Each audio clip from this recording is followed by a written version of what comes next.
সম্মানিত সুধীবৃন্দ, আসসালামু আলাইকুম। শুভ সকাল। আজ 11 চৈত্র 1431, 25 মার্চ 2025। স্বাধীনতা পুরস্কার 2025 প্রদান অনুষ্ঠানে এবছর স্বাধীনতা পুরস্কার প্রাপ্ত সম্মানিত ব্যক্তিবর্গের পক্ষে পুরস্কার গ্রহণকারী তাদের পরিবারের সদস্যবৃন্দ সহ আপনাদের সকলকে স্বাগত জানাচ্ছি। অনুষ্ঠানে প্রধান অতিথির আসন অলঙ্কৃত করেছেন গণপ্রজাতন্ত্রী বাংলাদেশ সরকারের মাননীয় প্রধান উপদেষ্টা ডক্টর মোহাম্মদ ইউনূস। মঞ্চে আরও উপবিষ্ট আছেন সম্মানিত মন্ত্রিপরিষদ সচিব ডক্টর শেখ আব্দুর রশিদ। অনুষ্ঠানে উপস্থিত রয়েছেন মাননীয় উপদেষ্টা মণ্ডলী, মাননীয় প্রধান উপদেষ্টার বিশেষ সহকারীবৃন্দ, সশস্ত্র বাহিনীর প্রধানগণ, প্রধান উপদেষ্টার মুখ্য সচিব, এসডিজি বিষয়ক মুখ্য সমন্বয়ক, ঊর্ধ্বতন সরকারি কর্মকর্তাবৃন্দ, স্বাধীনতা পুরস্কারপ্রাপ্ত সম্মানিত ব্যক্তিবর্গের পরিবারের সদস্যবৃন্দ, আমন্ত্রিত অতিথিবৃন্দ এবং প্রিন্ট ও ইলেকট্রনিক মিডিয়ার প্রতিনিধিবৃন্দ। উপস্থিত সুধীবৃন্দ, মাননীয় প্রধান উপদেষ্টার সানুগ্রহ অনুমতিক্রমে অনুষ্ঠান শুরু করছি। উপস্থাপনায় আছি আমি ইয়াসমিন নাহার রুমা, সিনিয়র সহকারী সচিব, মন্ত্রিপরিষদ বিভাগ, এবং আমি শেখ জুবায়ের আহমেদ, সিনিয়র সহকারী সচিব, মন্ত্রিপরিষদ বিভাগ। সম্মানিত সুধীবৃন্দ, এই অনুষ্ঠানটি বাংলাদেশ টেলিভিশন, বিটিভি নিউজ ও বাংলাদেশ বেতার থেকে সরাসরি সম্প্রচারিত হচ্ছে। বিশেষ চাহিদা সম্পন্ন জনগোষ্ঠীর সুবিধার্থে অনুষ্ঠানটি বিশেষ সাংকেতিক ভাষাতেও উপস্থাপন করা হচ্ছে।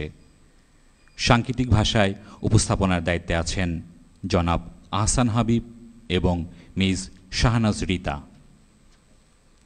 সম্মানিত সুধী, অনুষ্ঠানের শুরুতেই রয়েছে পবিত্র ধর্মগ্রন্থ থেকে পাঠ। প্রথমেই পবিত্র কোরআন থেকে তালাওয়াত করবেন হাফেজ কারি মোহাম্মদ হাবিবুর রহমান।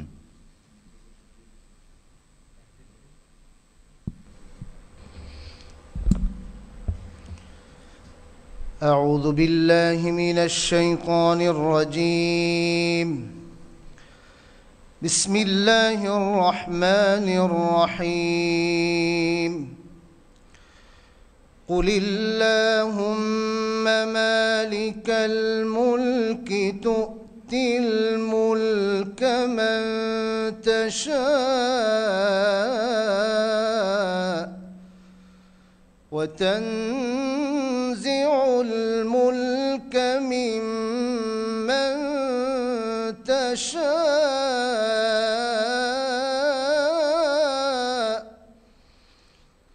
وتعز من تشاء وتذل من تشاء بيدك الخير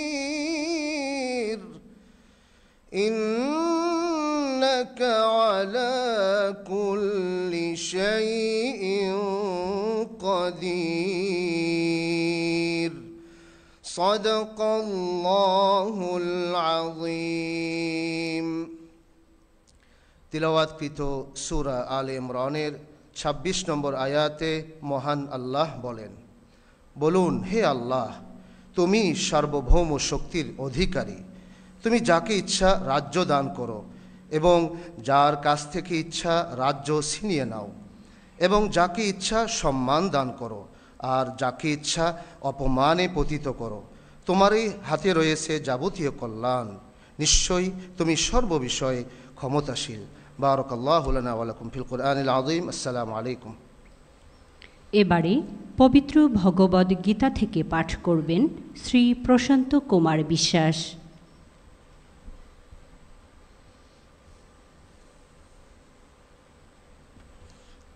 সকলকে নমস্কার। হে কৃষ্ণ করুণা সিন্ধু দীনবন্ধু জগৎপতে গোপেশ গোপিকাকান্ত রাধাকান্ত নমস্তুতে। ওম নমো ভগবতে বাসুদেবায়। শ্রীমদ্ ভগবদ্গীতার 2য় অধ্যায় সাংখ্যযোগ থেকে পাঠ করছি। ন জায়াতে ম্রিয়তে বা কদাচিৎ ন অয়ং ভূত্তা ভবিতা বান ভুব। অজ নিত্য শাশ্বত অয়ম পুরাণ ন হন্যতে হন্যমানে শরীরে বাসাংসি জিন্নানি যথা বিহায় নবানি গৃহান্নাতি নর অপরাণী তথা শরীরানি বিহায় জিন্নানি অন্যান্যী সংয়াতি নবানি দেহি। বঙ্গানুবাদ হচ্ছে, এই আত্মা কোনো কালে জন্মগ্রহণ করে না বা মারাও যায় না, অথবা উৎপন্ন হয়ে আবার সত্তাবান হয়ে ওঠে এমনও নয়। কারণ এই আত্মা জন্মরহিত, নিত্য, শাশ্বত, প্রাচীন। শরীর নষ্ট হলেও আত্মা নষ্ট হয় না। মানুষ যেমন পুরনো বস্ত্র ত্যাগ করে নতুন বস্ত্র পরিধান করে, ঠিক তেমনি আত্মা পুরনো শরীর ত্যাগ করে নতুন শরীর ধারণ করে। ওম সর্বেষাং মঙ্গলাং ভুয়াৎ সর্বে সন্তু নিরাময়া সর্বে ভদ্রাণি পশ্যন্তু মা কশ্চিৎ দুঃখ ভাগ ভবেৎ। সকলের মঙ্গল হোক, সকলেই ব্যাধিমুক্ত হোক, সকলেই সুখী হোক, কেউ যেন দুঃখ ভোগ না করে। ওম শান্তি, ওম শান্তি, ওম শান্তি। এ পর্যায়ে পবিত্র ত্রিপিটক থেকে পাঠ করবেন শ্রীমৎ আনন্দ মিত্র ভিক্ষু।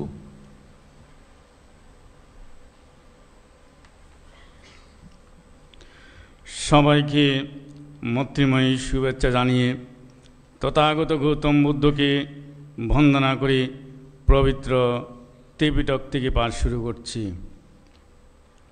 নমো তস্যা ভগবতু আরহতু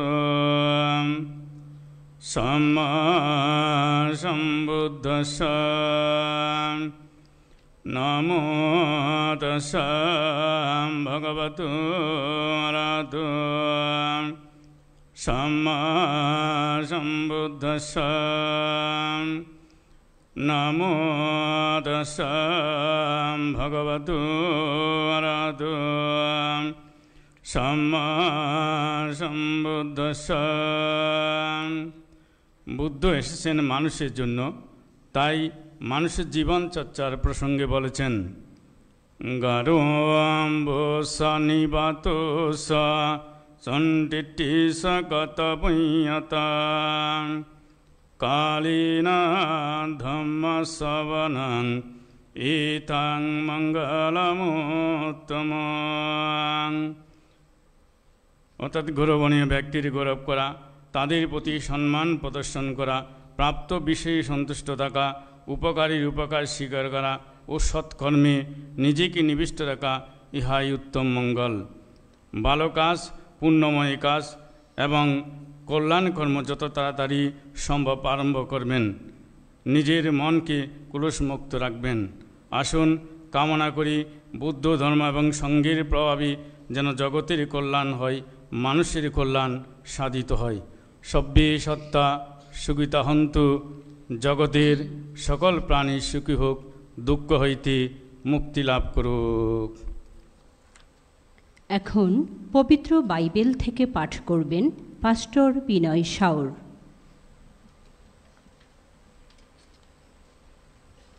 সকলকে ইম্মানুয়েল। পবিত্র বাইবেল থেকে পাঠ করছি গালাতীয় 5 অধ্যায় 1 পদ এবং 13, 14, 15 পদ। খ্রিস্ট আমাদের স্বাধীন করেছেন যেন আমরা স্বাধীন থাকতে পারি। সেই জন্য তোমরা স্থির থাকো, যে কেউ আবার তোমাদের দাস বানাতে না পারে। ভাইয়েরা, স্বাধীন হওয়ার জন্যই তো ঈশ্বর তোমাদের ডেকেছেন, কিন্তু তোমাদের পাপ স্বভাবের ইচ্ছাগুলো পূর্ণ করবার জন্য এই স্বাধীনতা ব্যবহার করো না। তার চেয়ে বরং ভালোবাসার মনোভাব নিয়ে একে অন্যের সেবা করো, কারণ সমস্ত আইন কানুন মিলে এক কথা বলা হয়েছে, তোমার প্রতিবেশীকে নিজের মতো ভালোবাসবে। কিন্তু যদি তোমরা একে অন্যের সঙ্গে ঝগড়াঝাটি ও হিংসাহিংসি করো, তবে সাবধান, এই রকম করলে তোমরা তো একে অন্যকে ধ্বংস করে ফেলবে। ইহাই প্রভুর বাণী। প্রভুর জয় হোক। সম্মানিত সুধীবৃন্দ, স্বাধীনতা পুরস্কার 2025 প্রদান অনুষ্ঠানটি সঞ্চালনা করবেন সম্মানিত মন্ত্রিপরিষদ সচিব ডক্টর শেখ আব্দুর রশিদ।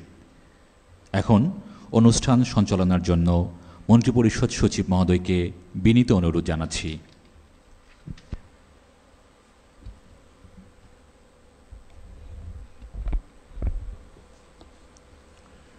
বিসমিল্লাহির রহমানির রহিম।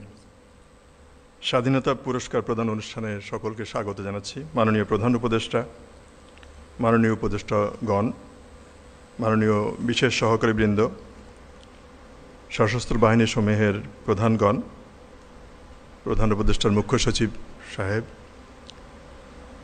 বিভিন্ন সাংবিধানিক ও বিধিবদ্ধ সংস্থাসমূহের প্রধানগণ, আমার বিভিন্ন সরকারি কর্মবিভাগের সহকর্মীবৃন্দ,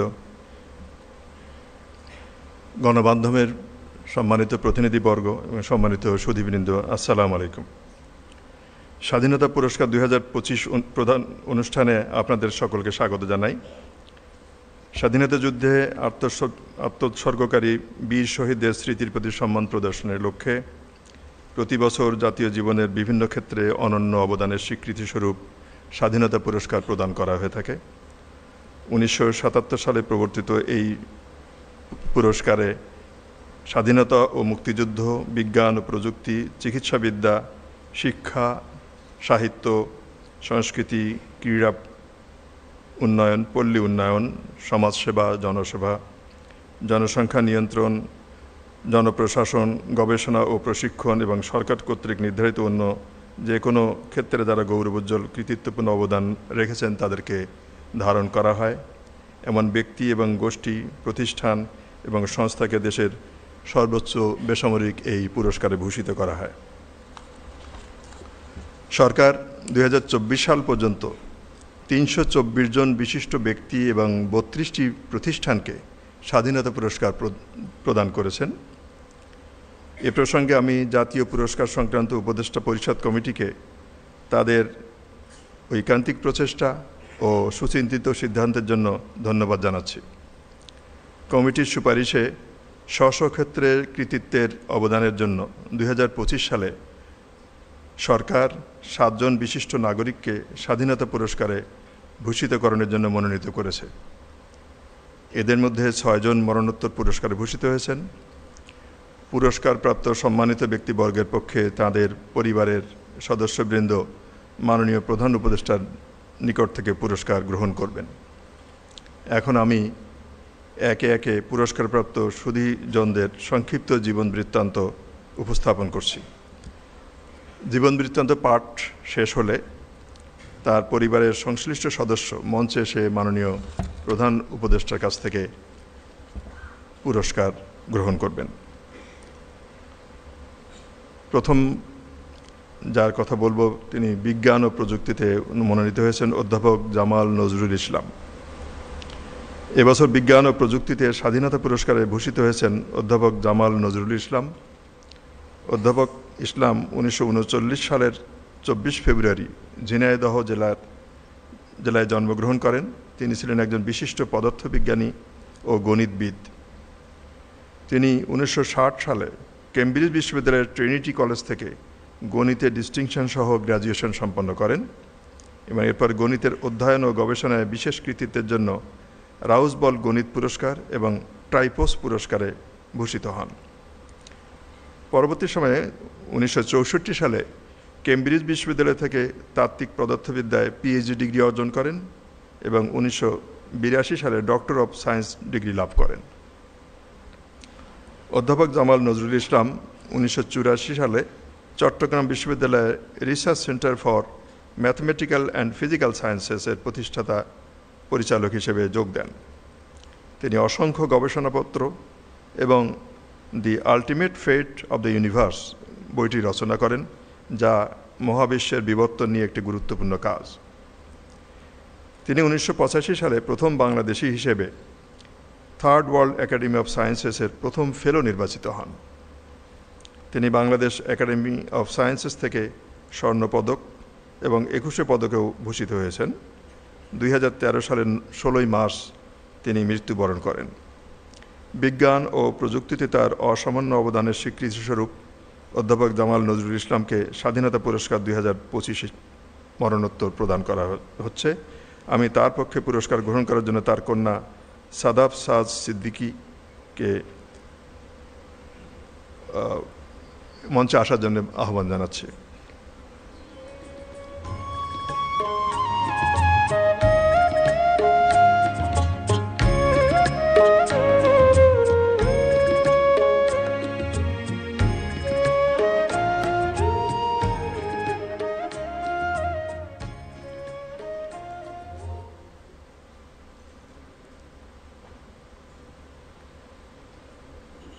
আমরা অভিনন্দিত করতে পারি।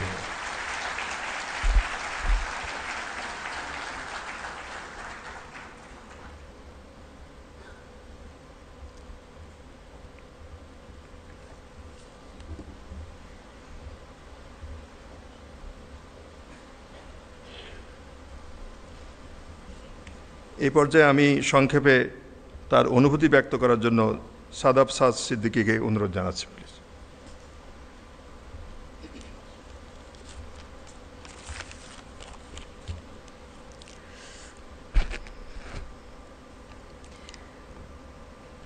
গণপ্রজাতন্ত্রী বাংলাদেশ সরকারের সম্মানিত প্রধান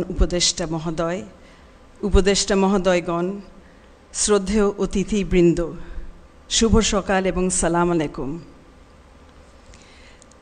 আমাদের প্রিয় বাবা অধ্যাপক জামাল নজরুল ইসলামকে তার কাজের অবদান এবং দর্শনের স্বীকৃতি স্বরূপ স্বাধীনতা পুরস্কার প্রদানের জন্য আমি এবং আমার বোন নার্গিস নাজ ইসলামের পক্ষ থেকে গণপ্রজাতন্ত্রী বাংলাদেশ সরকারের প্রতি গভীর কৃতজ্ঞতা প্রকাশ করছি। আজকের এই দিনে মাকেও বিশেষভাবে স্মরণ করছি। বাবার এই সাফল্যের পিছনে আমাদের মায়ের ভূমিকা ছিল অবিস্মরণীয়। মা সবসময় আমাদের বাবাকে তার কাজে অনুপ্রাণিত ও সাহায্য করতেন। অধ্যাপক জামাল নজরুল ইসলাম ছিলেন জ্ঞান অর্জনের প্রতি অগাধ আগ্রহী ও নিষ্ঠাবান।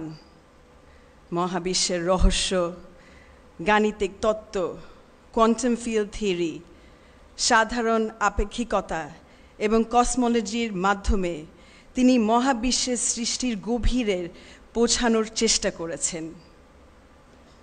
এই মহতী কাজ তাকে বিশ্বের শীর্ষস্থানীয় গবেষণা প্রতিষ্ঠানগুলোতে নিয়ে গেছিল।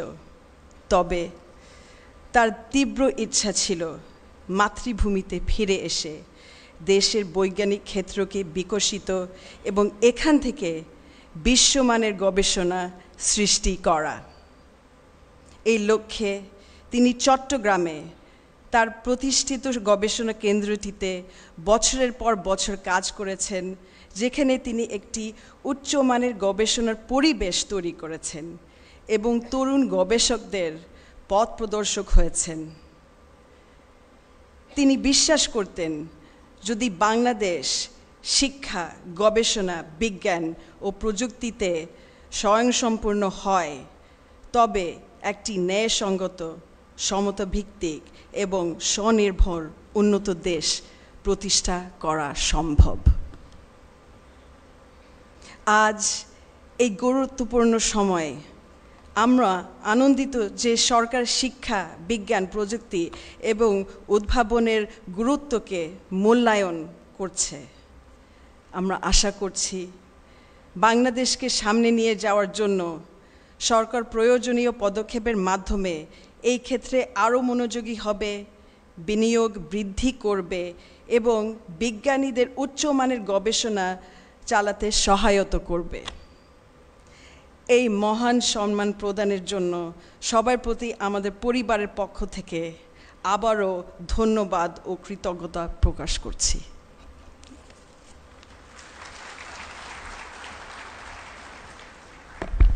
ধন্যবাদ সাদাব সাদ সিদ্দিকী। এবারে সাহিত্যের পুরস্কার মীর আব্দুস শুকুর আল মাহমুদ। তিনি আল মাহমুদ নামে পরিচিত। আল মাহমুদ 1936 সালের 11 জুলাই ব্রাহ্মণবাড়িয়া জেলার মোড়াইল গ্রামে জন্মগ্রহণ করেন।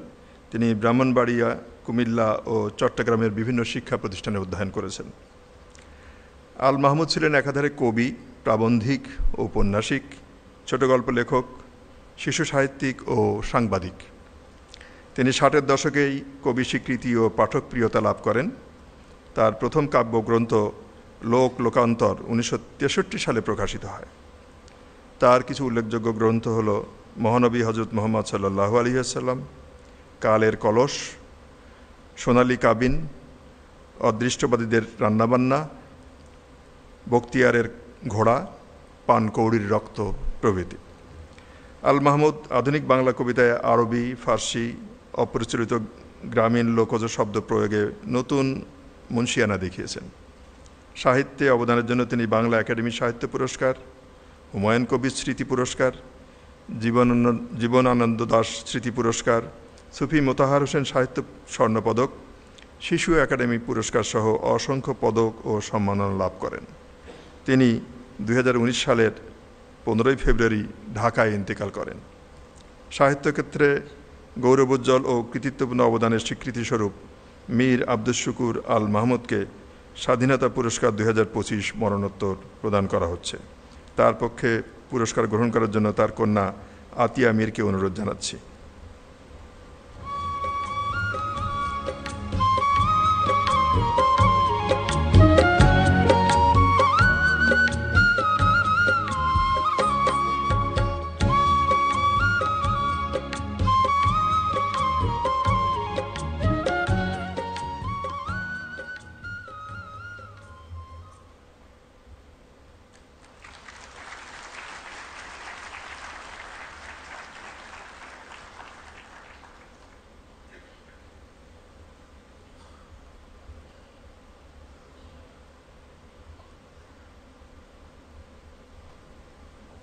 এই পর্যায়ে বেগম আতিয়া মীরকে তার অনুভূতি ব্যক্ত করার জন্য সবিনয় অনুরোধ জানাই।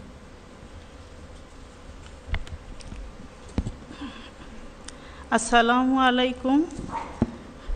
প্রথমে মহান রাব্বুল আলামিনের দরবারে শুকরিয়া আদায় করছি। আমাকে কিছু বলার সুযোগ করে দেওয়ার জন্য আয়োজক কমিটিকে ধন্যবাদ।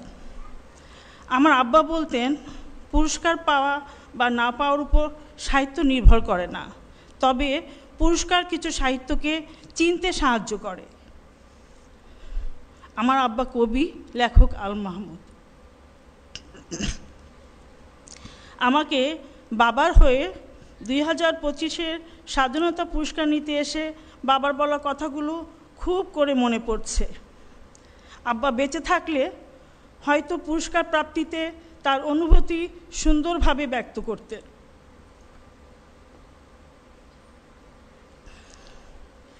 তিনি বলতেন, আমার কাজের মূল্যায়ন একদিন হবে ইনশাল্লাহ, হয়তো তখন আমি থাকব না। অন্তর্বর্তী সরকার বাবার সাহিত্যকর্মকে মূল্যায়ন করে তাকে স্বীকৃতি দিয়েছেন। এটা আমাদের পরিবারের জন্য অনেক সুখকর অনুভূতি, আলহামদুলিল্লাহ। আজকের দিনে আমি আমার মাকেও স্মরণ করছি।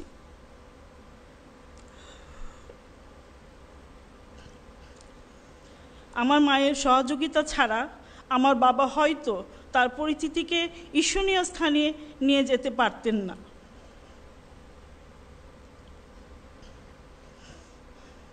আজকে মা বেঁচে থাকলে বাবার অসামান্য এই প্রাপ্তিতে তিনিও গৌরব বোধ করতেন। আমার বাবা সাহিত্যের পরিধিতে তার ভালো লাগা অনুভূতি পাঠকের কাছে সঞ্চারিত করতে পেরেছিলেন। আমার বিশ্বাস আব্বার উত্তরসূরি সাহিত্যিকরাও সাহিত্যের যে স্বপ্ন নির্মাণ করবেন তা যুগ যুগ ধরে অমর হয়ে থাকবে। আপনারা সবাই আমার আব্বার জন্য দোয়া করবেন, আল্লাহ যেন তাকে বেহেশত নসিব করেন, আমিন। ধন্যবাদ।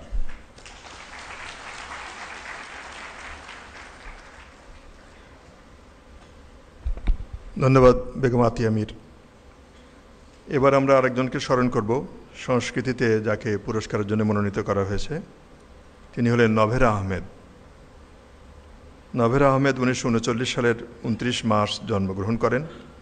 তিনি কলকাতার government college of arts and ক্রাফটসে ভাস্কর্য ও চিত্রকলায় শিক্ষা লাভ করেন। তিনি 1950-এর দশকে লন্ডনের ক্যাম্বারওয়েল স্কুল অফ আর্ট এবং পরে প্যারিসের ইকোলে ডে বোজার থেকে ভাস্কর্য শিল্পে উচ্চশিক্ষা লাভ করেন। নভেরা আহমেদ বাংলাদেশের আধুনিক ভাস্কর্য শিল্পের অন্যতম অগ্রদূত।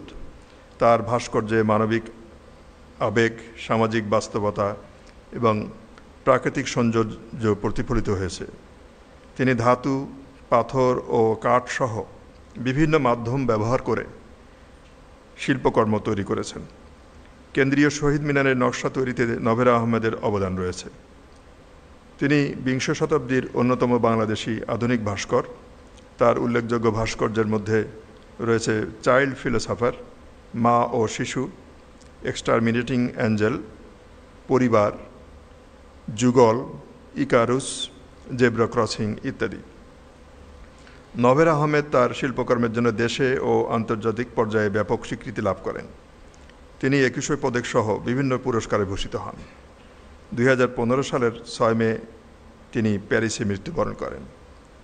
বাংলাদেশের সংস্কৃতিতে গৌরবোজ্জ্বল ও কৃতিত্বপূর্ণ অবদানের স্বীকৃতিস্বরূপ নভের আহমেদকে স্বাধীনতা পুরস্কার 2025 মরণোত্তর প্রদান করা হলো। সুধীবৃন্দ, নভের আহমেদের এই পুরস্কার প্যারিসে অবস্থিত বাংলাদেশ দূতাবাসের মাধ্যমে তার পরিবারের কাছে পাঠিয়ে দেওয়ার ব্যবস্থা নেওয়া হচ্ছে। আমি এরপরে সমাজসেবায় অনন্য কৃতিত্বের অধিকারী আরেকজনের নাম উচ্চারণ করছি। তিনি হলেন স্যার ফজলে হাসান আবেদ। স্যার ফজলে হাসান আবেদ 1936 সালের 27 এপ্রিল হবিগঞ্জের বানিয়াচংয়ে জন্মগ্রহণ করেন। তিনি 1962 সালে লন্ডনে অ্যাকাউন্টেন্সিতে পড়াশোনা করেন। পাকিস্তান শেল অয়েল কোম্পানির সিনিয়র কর্পোরেট এক্সিকিউটিভ হিসেবে কর্মরত থাকাকালে 1970 সালের ঘূর্ণিঝড়, সাইক্লোন এবং 1971 সালের মুক্তিযুদ্ধ তার জীবনের মোড় ঘুরিয়ে দেয়। চাকরি ছেড়ে তিনি মুক্তিযুদ্ধে সহায়তার জন্য লন্ডনে অ্যাকশন বাংলাদেশ ও হেল্প বাংলাদেশ শিরোনামে দুটি সংগঠন গড়ে তোলেন। দেশে ফিরে যুদ্ধ বিধ্বস্ত বাংলাদেশ পুনর্গঠনে 1972 সালে সুনামগঞ্জের সাল্লায় ত্রাণ ও পুনর্বাসন কার্যক্রম হিসেবে তিনি ব্র্যাক প্রতিষ্ঠা করেন। পর্যায়ক্রমে দারিদ্র্যের বহুমাত্রিক সমাধান হিসেবে সামাজিক উন্নয়ন, আর্থিক অন্তর্ভুক্তি, সোশ্যাল এন্টারপ্রাইজের সমন্বয়ে তিনি একটি সামগ্রিক উন্নয়ন কৌশল প্রবর্তন করেন। তার ব্যতিক্রমী পন্থা দক্ষিণ গোলার্ধের উন্নয়ন মডেল হিসেবে বিশ্বজুড়ে স্বীকৃতি পেল।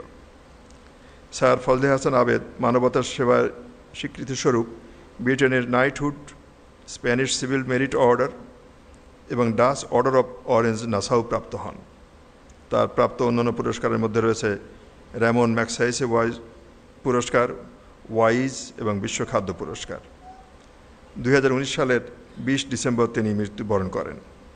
স্যার ফজলে হাসান আবেদকে সমাজসেবায় গৌরবোজ্জ্বল ও কৃতিত্বপূর্ণ অবদানের স্বীকৃতিস্বরূপ স্বাধীনতা পুরস্কার 2025 মরণোত্তর প্রদান করা হলো। তার পক্ষে তার পুত্র সামেরান আবেদকে মাননীয় প্রধান উপদেষ্টার নিকট থেকে পুরস্কার গ্রহণ করার জন্য আহ্বান জানাচ্ছি।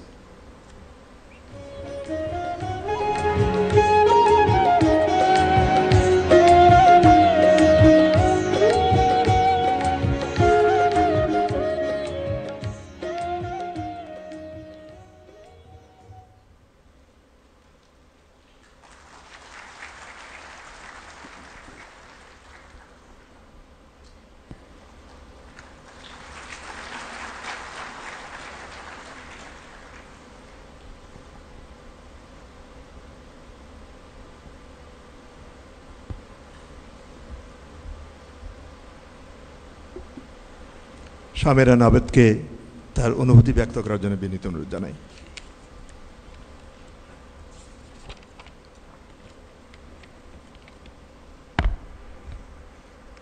মাননীয় প্রধান উপদেষ্টা ও সম্মানিত অতিথিবৃন্দ, আমার বাবা ব্র্যাকের প্রতিষ্ঠাতা স্যার ফজলে হাসান আবেদকে স্বাধীনতা পুরস্কার দেওয়ায় বাংলাদেশ সরকারকে আন্তরিক ধন্যবাদ ও কৃতজ্ঞতা জানাই। এই সম্মাননা তার আজীবন সমাজসেবার প্রতি অঙ্গীকার ও দরিদ্র মানুষের জীবনমান উন্নয়নের স্বীকৃতি। আমাদের পরিবার ও ব্র্যাক পরিবারের পক্ষ থেকে আমি গভীর শ্রদ্ধা ও কৃতজ্ঞতার সঙ্গে পুরস্কার গ্রহণ করছি। স্যার ফজলে হাসান আবেদ সারা জীবন দারিদ্র্য দূরীকরণে কাজ করে গেছেন। তার সমস্ত কাজের মূলে ছিল প্রতিটি মানুষের সম্ভাবনা ও শক্তির উপর এক অবিচল আস্থা এবং এক বিশ্বাস যে দরিদ্র মানুষ নিজের শক্তিতেই এগিয়ে যেতে পারে যদি তাদের সঠিক সুযোগ দেওয়া হয়। তিনি বিশ্বাস করতেন নারীর প্রতি বৈষম্য সমাজের সবচেয়ে বড় সামাজিক অবিচার। সেজন্য তার দৃষ্টিতে নারীর ক্ষমতায়ন শুধু একটি সমতাভিত্তিক সমাজ গঠনের পূর্ব শর্তই ছিল না, বরং দারিদ্র্য বিমোচনের অন্যতম প্রধান চাবিকাঠিও। 2007 সালে ব্র্যাককে স্বাধীনতা পুরস্কার প্রদান করা হয়। ব্র্যাকের পক্ষে পুরস্কার গ্রহণ করতে এসে এই মঞ্চেই তিনি বলেছিলেন, মুক্তিযুদ্ধোত্তর বাংলাদেশে স্বাধীনতার স্বপ্ন এবং আকাঙ্ক্ষাগুলোকে ধারণ করেই ব্র্যাক তার যাত্রা শুরু করেছিল। ব্র্যাকের লক্ষ্য একটি শিক্ষিত, স্বাস্থ্যোজ্জ্বল, ন্যায় বিচার সম্পন্ন গণতান্ত্রিক বাংলাদেশ, যেখানে ক্ষুধা, দারিদ্র্য এবং পরিবেশগত অবক্ষয় থাকবে না, যেখানে বয়স, লিঙ্গ পরিচয়, জাতিসত্তাগত যে কোনো শোষণ ও বঞ্চনা থেকে মানুষ মুক্ত থাকবে। আজকের এই পুরস্কার আমাদের স্মরণ করিয়ে দেয় ন্যায় বিচারপূর্ণ, বৈষম্যমুক্ত ও সমৃদ্ধ বাংলাদেশ গড়ার যে স্বপ্ন তিনি দেখেছিলেন তা বাস্তবায়ন করা আমাদেরই দায়িত্ব। সে প্রচেষ্টায় তার কর্ম অর্জন যেন আমাদের জন্য অনুপ্রেরণা হয়ে থাকে। আপনাদের সবাইকে আবারও অসংখ্য ধন্যবাদ।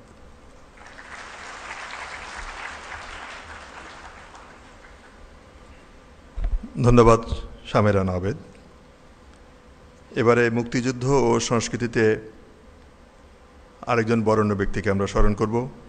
তিনি মোহাম্মদ মাহবুবুল হক খান, যাকে আমরা সমস্ত জাতি আজম খান নামে চিনি। মোহাম্মদ মাহবুবুল হক খান ওরফে আজম খান 1950 সালের 28 ফেব্রুয়ারি ঢাকা জেলায় জন্মগ্রহণ করেন। তিনি বাংলাদেশের ব্যান্ড সঙ্গীতের অনন্য শিল্পী। পপ সম্রাট হিসেবে খ্যাত আজম খানের হাত ধরে এদেশে প্রতিষ্ঠিত হয়েছিল বাংলা পপ সঙ্গীতের ধারা। যুদ্ধোত্তর স্বাধীন বাংলাদেশে পাশ্চাত্য সঙ্গীতের ধারায় সঙ্গীত রচনা ও পরিবেশনের মধ্য দিয়ে তিনি তারুণ্যকে উদ্দীপ্ত করেছেন। তার জনপ্রিয় গানের মধ্যে রয়েছে রেল লাইনের ওই বস্তিতে, ওরে সালেকা ওরে মালেকা, আলাল ও দুলাল, অনামিকা ইত্যাদি। আজম খানের গান প্রশিক্ষণ শিবিরে মুক্তিযোদ্ধাদের অনুপ্রেরণা জগাত। আগরতলায় প্রশিক্ষণ শেষে তিনি কুমিল্লায় পাকিস্তানি সেনাদের বিরুদ্ধে সম্মুখ সমরে অংশগ্রহণ করেন। তার নেতৃত্বে পরিচালিত সফল গেরিলা অপারেশনগুলির মধ্যে সবচেয়ে উল্লেখযোগ্য হল অপারেশন তিতাস। এই অপারেশনের উদ্দেশ্য ছিল ঢাকার কিছু গ্যাস পাইপলাইন ধ্বংস করার মাধ্যমে হোটেল ইন্টারকন্টিনেন্টাল ও হোটেল পূর্বানীর গ্যাস সরবরাহ বিঘ্ন ঘটানো, যাতে এ সকল হোটেলে অবস্থানরত বিদেশিরা বুঝতে পারেন যে দেশে একটি যুদ্ধ চলছে। এই অপারেশনকালে তিনি কানে আঘাতপ্রাপ্ত হয়ে তার শ্রবণ ক্ষমতা আংশিকভাবে হারিয়ে ফেলেন। সঙ্গীতে অবদানের জন্য 2019 সালে তাকে মরণোত্তর 21 পদকে ভূষিত করা হয়। তিনি 2011 সালের 5 জুন মৃত্যুবরণ করেন। মুক্তিযুদ্ধ ও সংস্কৃতি ক্ষেত্রে গৌরবোজ্জ্বল ও কৃতিত্বপূর্ণ অবদানের স্বীকৃতিস্বরূপ মোহাম্মদ মাহবুবুল হক খান ওরফে আজম খানকে স্বাধীনতা পুরস্কার 2025 মরণোত্তরে ভূষিত করা হলো। তার পক্ষে তার কন্যা অরণি খানকে মাননীয় প্রধান উপদেষ্টার নিকট থেকে পুরস্কার গ্রহণ করার জন্য সবিনয় অনুরোধ জানাচ্ছি। অরণি খান।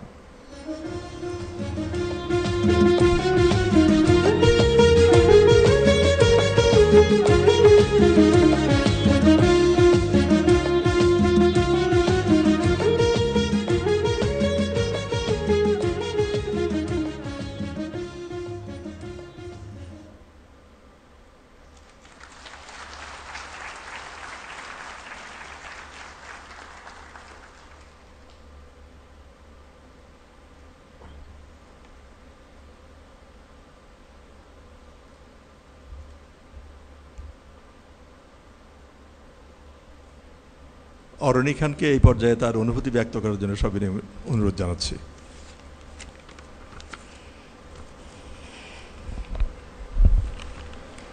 আসসালামু আলাইকুম।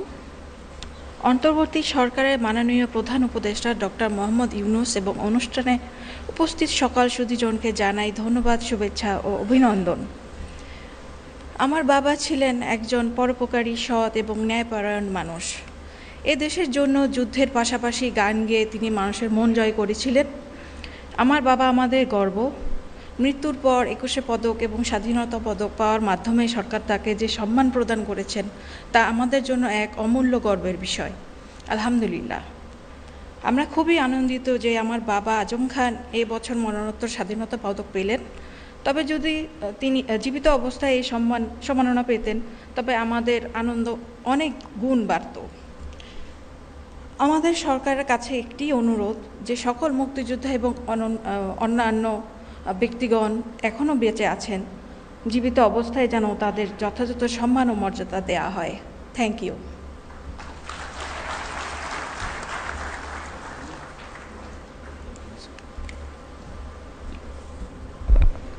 ধন্যবাদ অরণি খান। এবারে আমরা আরেকজন বরেণ্য ব্যক্তিকে স্মরণ করব। শিক্ষা ও গবেষণায় অধ্যাপক বদরুদ্দিন মোহাম্মদ উমর। জনাব বদরুদ্দিন মোহাম্মদ উমর 20 ডিসেম্বর 1931 সালে ভারতের বর্ধমানে জন্মগ্রহণ করেন। তিনি ঢাকা বিশ্ববিদ্যালয় থেকে দর্শন বিষয়ে স্নাতকোত্তর ডিগ্রি অর্জন করেন এবং যুক্তরাজ্যের অক্সফোর্ড বিশ্ববিদ্যালয়ে উচ্চশিক্ষা অর্জন করেন। তার পিতা আবুল হাশিম ভারতীয় উপমহাদেশের একজন বিশিষ্ট রাজনীতিবিদ ছিলেন। দেশভাগের পর 1950 সাল থেকে তার পরিবার স্থায়ীভাবে ঢাকায় বসবাস শুরু করে। জনাব বদরুদ্দিন মোহাম্মদ উমর একজন বাংলাদেশি মার্ক্সবাদী লেনিনবাদী তাত্ত্বিক, রাজনৈতিক সক্রিয়তাবাদী, ইতিহাসবিদ, লেখক, শিক্ষক ও বুদ্ধিজীবী। তিনি ঢাকা বিশ্ববিদ্যালয়ে খণ্ডকালীন শিক্ষক হিসেবে কর্মজীবন শুরু করেন। পরে তিনি রাজশাহী বিশ্ববিদ্যালয়ের সমাজবিজ্ঞান বিভাগের প্রতিষ্ঠাতা এবং রাষ্ট্রবিজ্ঞান বিভাগের প্রতিষ্ঠাতা চেয়ারম্যান হিসেবে দায়িত্ব পালন করেন। জনাব বদরুদ্দিন মোহাম্মদ উমরের গবেষণার ভাষা আন্দোলন, মুক্তিযুদ্ধ, কৃষক শ্রমিক আন্দোলন ও বাংলাদেশের রাজনৈতিক অর্থনৈতিক কাঠামোর বিশ্লেষণ প্রাধান্য পেয়েছে। তিনি গণতান্ত্রিক ও প্রগতিশীল চেতনার বিকাশেও গুরুত্বপূর্ণ ভূমিকা রেখেছেন। প্রকৃত স্বাধীনতার উপরে তিনি সবসময় কথা বলে এসেছেন। বাংলা ও ইংরেজি ভাষায় প্রকাশিত তার গ্রন্থের সংখ্যা শতাধিক। তিনি 3 খণ্ডে পূর্ব বাংলার ভাষা আন্দোলন ও তৎকালীন রাজনীতি গ্রন্থটি রচনা করেন, যা 52 ভাষা আন্দোলনের ইতিহাস গবেষণায় প্রামাণ্য গ্রন্থ হিসেবে বিবেচিত। বাংলাদেশের শিক্ষা ও গবেষণায় অনবদ্য অবদানের স্বীকৃতিস্বরূপ জনাব বদরুদ্দিন মোহাম্মদ উমরকে স্বাধীনতা পুরস্কার 2025 প্রদানের জন্য মনোনীত করা হয়। জনাব উমর সরকারকে ধন্যবাদ জানিয়েছেন, তবে তিনি সারা জীবন ধরে কোনো পুরস্কার গ্রহণ না করার একটি ব্যক্তিগত প্রত্যয় ধারণ করেন। সরকার তার ইচ্ছার প্রতি সম্মান দেখিয়ে এই ক্ষেত্রে একটি ভিন্ন রকম সিদ্ধান্ত নিয়েছে। এই পুরস্কারের একটি রেপ্লিকা জাতীয় জাদুঘরে সংরক্ষিত থাকবে বলে সিদ্ধান্ত নেওয়া হয়েছে, কিন্তু সরকার তার এই পুরস্কারের জন্য উপযুক্ততা সম্বন্ধে নিঃসংশয়। এবারে আমরা আরেকজনের কথা স্মরণ করব, যাকে আমরা এই সমসাময়িক কালে সকলেই জানি। তিনি হলেন আবরার ফাহাদ।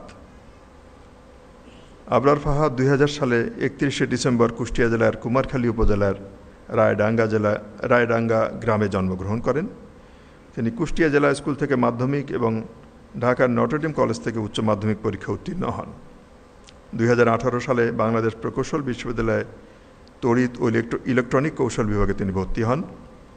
আবরার ফাহাদ নটরডেম কলেজে অধ্যয়নকালে সামাজিক যোগাযোগ মাধ্যমে দেশ হিতৈষণা ও রাজনৈতিক বিভিন্ন বিষয়ে লেখা শুরু করেন।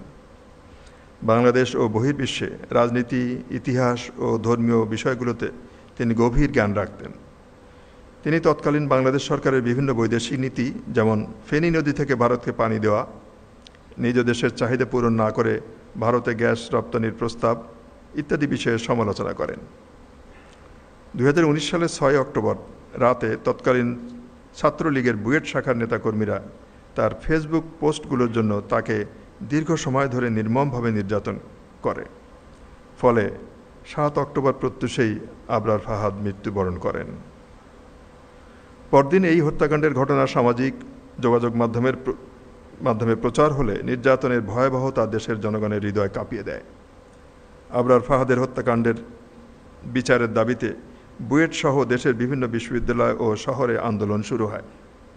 এই হত্যাকাণ্ডের ঘটনায় জাতিসংঘ ও ইউরোপীয় ইউনিয়ন সহ বিভিন্ন দেশ উদ্বেগ প্রকাশ করে। আবরার ফাহাদের মৃত্যু জুলাই 2024-এর ছাত্র জনতার অভ্যুত্থানের প্রেক্ষাপট তৈরিতে গুরুত্বপূর্ণ ভূমিকা রাখে। আবরার ফাহাদ দেশপ্রেম ও প্রতিবাদী তারুণ্যের প্রতীক। স্বৈরাচারী শাসনামলে তিনি নির্ভীক সত্য কথনের জন্য নির্মম নির্যাতনের শিকার হয়ে মৃত্যুবরণ করেন। এই ঘটনা থেকে অত্যাচারী শাসকের প্রতিভূদের কদর্য কার্যকলাপ সম্বন্ধে সাধারণ মানুষ সম্যক ধারণা লাভ করেন। তরুণ প্রজন্মের জন্য তার সাহসিকতা ও প্রতিবাদ অনুপ্রেরণার উৎস। প্রতিবাদী তারুণ্যের স্বীকৃতিস্বরূপ আবরার ফাহাদকে স্বাধীনতা পুরস্কার 2025 মরণোত্তর প্রদান করা হচ্ছে। তার পক্ষে পুরস্কার গ্রহণ করবেন তার মা, মোসাম্মদ রোকেয়া খাতুন। আমি মোসাম্মদ রোকেয়া খাতুনকে তার পুত্রের পক্ষে পুরস্কার গ্রহণের জন্য সবিনয় অনুরোধ জানাচ্ছি।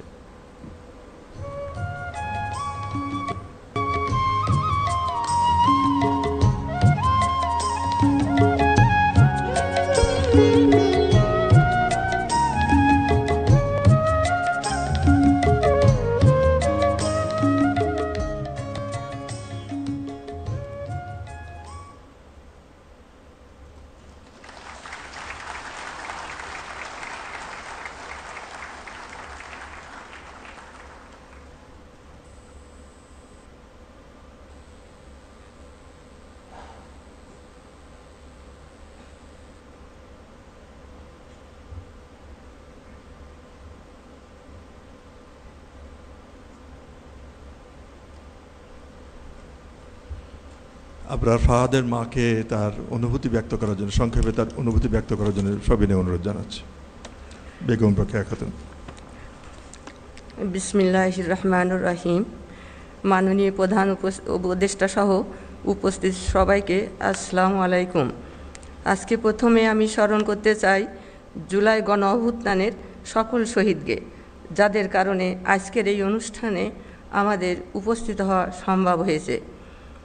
তাদের সহ গত 15 বছরে জালিম সরকারের হাতে মৃত্যুবরণ করা সবাইকে আল্লাহ জান্নাতবাসী করুক। এখনও যারা আহত রয়েছে তাদের দ্রুত সুস্থতা কামনা করছি।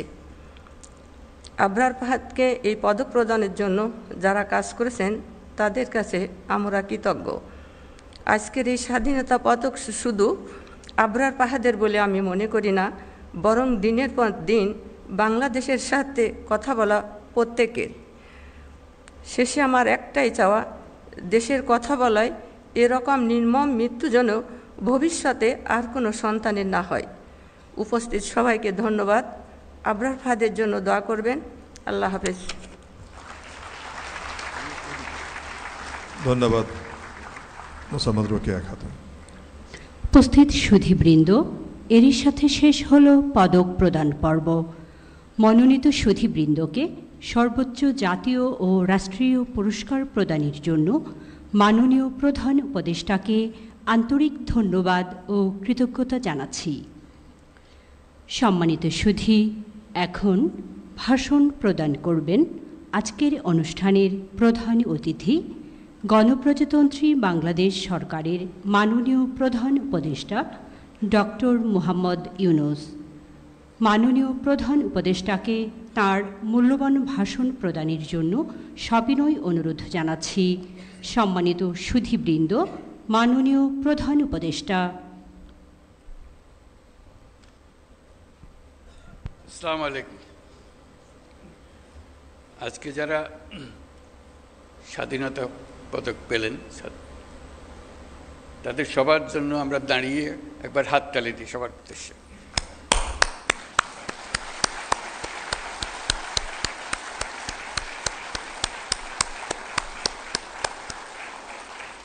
ধন্যবাদ। আজকে অনুষ্ঠানে আমাদেরকে মনে করিয়ে দেওয়া হয়েছে যে মরণোত্তর পুরস্কার দেওয়ার চাইতে জীবদ্দশায় পুরস্কারটা পেলে যে আনন্দ দেশের জন্য এবং পরিবারের জন্য, ব্যক্তির জন্য, তা মরণোত্তর পুরস্কারে পাওয়া যায় না। যাকে আমরা সম্মান দেখাচ্ছি তিনি আমাদের সঙ্গে নেই। আমরা যেন আগামীতে এটা একটা নিয়ম করতে পারি যে যাদের মরণোত্তর দেওয়ার তাদের পালা শেষ করে দিয়ে পর থেকে শুধু জীবিত অবস্থায় যারা আছেন তাদেরকে আমরা পুরস্কার দিই, তাদের প্রতি সম্মানটা আমরা দিই।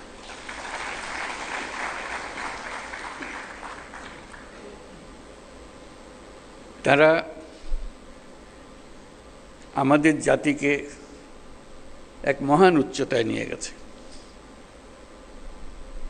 পুরস্কার দিয়ে আমরা শুধু তাদেরকে সম্মানিত করছি না, আমরা বরং জাতি হিসেবে নিজেদের সম্মান তাদের মাধ্যমে পাচ্ছি। তারা প্রত্যেকেই আন্তর্জাতিক ক্ষেত্রে বহুল পরিচিত। তারা সারা জাতির জন্য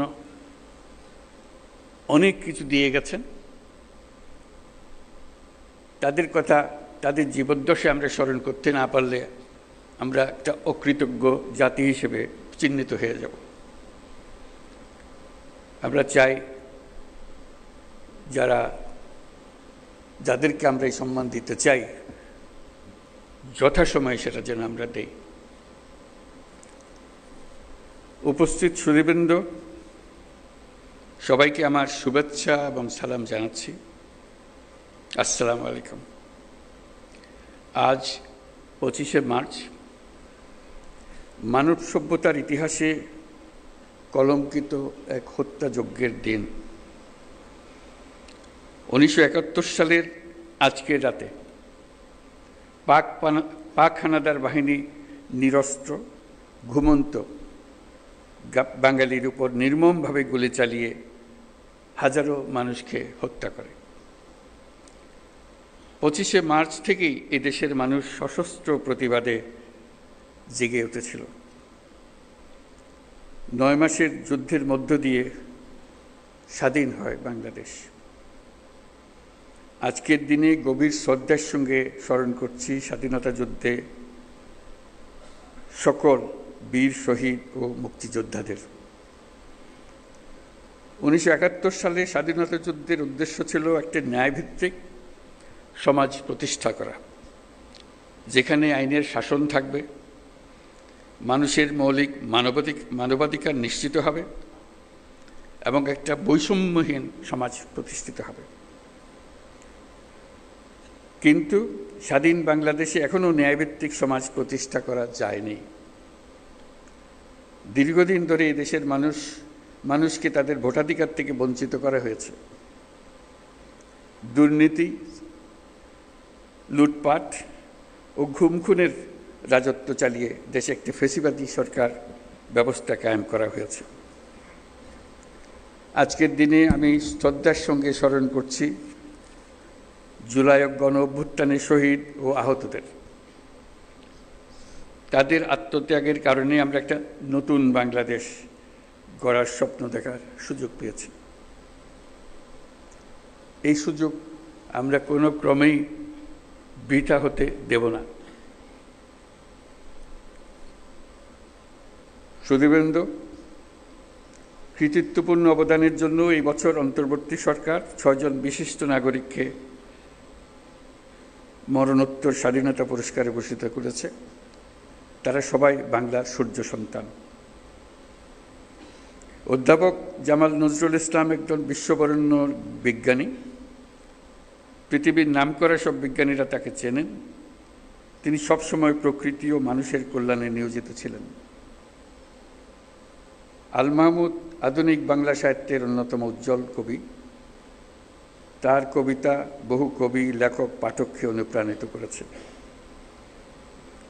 বিশ্বের শীর্ষস্থানীয় বেসরকারি উন্নয়ন সংস্থা ব্র্যাকের প্রতিষ্ঠাতা স্যার ফজলে হোসেন আবেদ 1971 সালে বাংলাদেশের স্বাধীনতা যুদ্ধের সময় ও পরবর্তী সময়ে তিনি বাংলাদেশ গড়ার কাজে নিয়োজিত ছিলেন। লন্ডনের ফ্ল্যাট বিক্রির টাকা দিয়ে তিনি ব্র্যাক গড়েছিলেন। প্রান্তিক গরিব মানুষের জীবনমান উন্নয়ন সহ বহুমুখী কাজে ব্র্যাক এখনও গুরুত্বপূর্ণ ভূমিকা রেখে চলেছে। লেখক ও বুদ্ধিজীবী বদরুদ্দিন ওমরকে রাষ্ট্রীয় সম্মাননা জানাতে পেরে আমরা আনন্দিত ও সম্মানিত। তার সম্মাননা স্মারক আমাদের পরের প্রজন্মের জন্য অনুপ্রেরণা হিসেবে জাতীয় জাদুঘরে সংরক্ষিত থাকবে। বাংলার সঙ্গীত ও আর্টের 2 উজ্জ্বল নক্ষত্র আজম খান ও নবের আহমদ। পূর্ব বাংলায় নবেরার হাতেই প্রথম ভাস্কর্যের উদ্বোধন হয়। তিনি আধুনিক ভাস্কর্যের পথিকৃৎ। আর বাংলা পপ গানের সম্রাট আজম খান মহান মুক্তিযুদ্ধে গান গেয়ে এদেশের তরুণদের অনুপ্রেরণা জুগিয়েছেন। তিনি সমাজের বঞ্চিত মানুষের জন্য গান করেছেন। আজম খান এদেশের হাজারো তরুণ সঙ্গীত শিল্পীর আইকন। যে জেনজি প্রজন্ম জুলাই গণঅভ্যুত্থানে নেতৃত্ব দিয়েছে, তাদের অনুপ্রেরণার নাম বুয়েট শিক্ষার্থী আবরার ফাহাদ।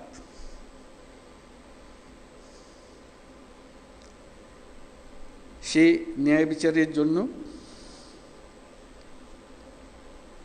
বাক স্বাধীনতার জন্য জোরালো প্রতিবাদ করে সন্ত্রাসীদের হাতে নিহত হয়েছিল। তাকে স্মরণ করে, তাকে রাষ্ট্রীয় সম্মাননা জানাতে পেরে জাতি গর্বিত। যারা আজ এই সম্মাননা পেলেন, তারা জীবদ্দশায় এই প্রাপ্তি দেখে যেতে পারেননি। এটা অত্যন্ত বেদনাদায়ক। আজকের দিনে তাদের অবদানকে আমরা কৃতজ্ঞতার সঙ্গে স্মরণ করছি। স্বাধীনতা পদক প্রাপ্তদের স্বজন যারা আজ এখানে উপস্থিত আছেন, তাদের প্রতি আমার শুভেচ্ছা ও সহমর্মিতা জানাচ্ছি। জাতীয় জীবনের বিভিন্ন ক্ষেত্রে অনন্য অবদানের স্বীকৃতি হিসেবে আজ আপনাদের স্বজনরা সর্বোচ্চ রাষ্ট্রীয় পুরস্কার পেয়েছেন। দেরিতে হলেও তাদেরকে এই স্বীকৃতি ও সম্মান প্রদান করতে পেরে আমরা সবাই আনন্দিত, দেশের সবাই আনন্দিত। তাদের কাজ যুগ যুগ ধরে প্রজন্ম থেকে প্রজন্মে তরুণদের মধ্যে অনুপ্রেরণা ছড়িয়ে দেবে। আজকে উপস্থিত থাকার জন্য আপনাদের সবাইকে ধন্যবাদ। আবারও সকলকে মহান স্বাধীনতা দিবসের শুভেচ্ছা জানিয়ে বক্তব্য শেষ করছি। আল্লাহ হাফেজ। মাননীয় প্রধান উপদেষ্টাকে তার মূল্যবান ভাষণ প্রদানের জন্য সশ্রদ্ধ কৃতজ্ঞতা ও আন্তরিক ধন্যবাদ জানাচ্ছি। এখন স্বাধীনতা পুরস্কার 2025-এ ভূষিত সম্মানিত ব্যক্তিবর্গের পক্ষে পুরস্কার গ্রহণকারী তাদের পরিবারের সদস্যগণকে ও মন্ত্রিপরিষদ সচিব মহোদয়কে মাননীয় প্রধান উপদেষ্টার সঙ্গে ফটো সেশনে অংশগ্রহণের জন্য আমন্ত্রণ জানাচ্ছি।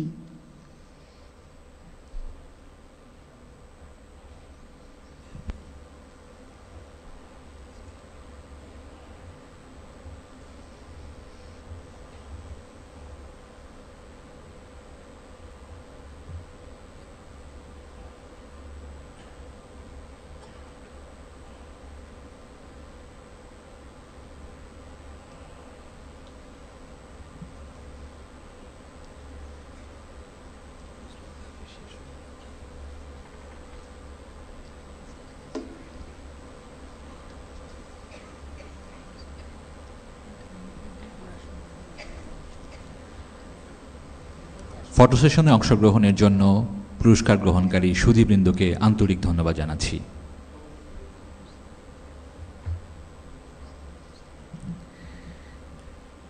এ পর্যায়ে মন্ত্রিপরিষদ সচিব মহোদয়কে মাননীয় প্রধান উপদেষ্টার অনুমতিক্রমে অনুষ্ঠান সমাপ্তি ঘোষণা করার জন্য সবিনয় অনুরোধ করছি। আমি অনুষ্ঠান সমাপ্তি ঘোষণার জন্য মাননীয় প্রধান উপদেষ্টার সদয় অনুমতি প্রার্থনা করছি। মাননীয় প্রধান উপদেষ্টার সদয় অনুমতিক্রমে আপনাদের সকলকে আন্তরিক শুভেচ্ছা জানিয়ে স্বাধীনতা জাতীয় দিবস 2025-এর অগ্রিম শুভেচ্ছা জানিয়ে স্বাধীনতা পুরস্কার 2025 প্রদান অনুষ্ঠানের সমাপ্তি ঘোষণা করছি। সকলকে অনেক ধন্যবাদ।